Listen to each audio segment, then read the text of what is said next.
Don't skip the appetizers. Nibble on veggies and dig into a green salad.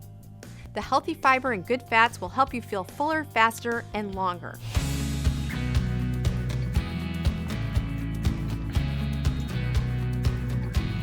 Hi, I'm Dr. Miller with some tips to help you enjoy your meals without overstuffing.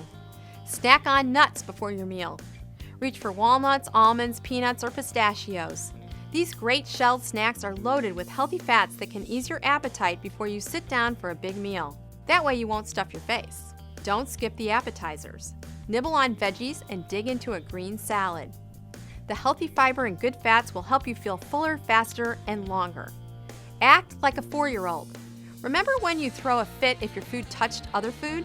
Help yourself to every delicious dinner dish, but make sure you can see the plate between each food item. Make sure they don't touch. That way you'll taste everything but keep the portions small. Eat slowly. Take small mouthfuls and let the food linger on your tongue while you savor the flavor. For more ways to live healthy, watch all our tips right here.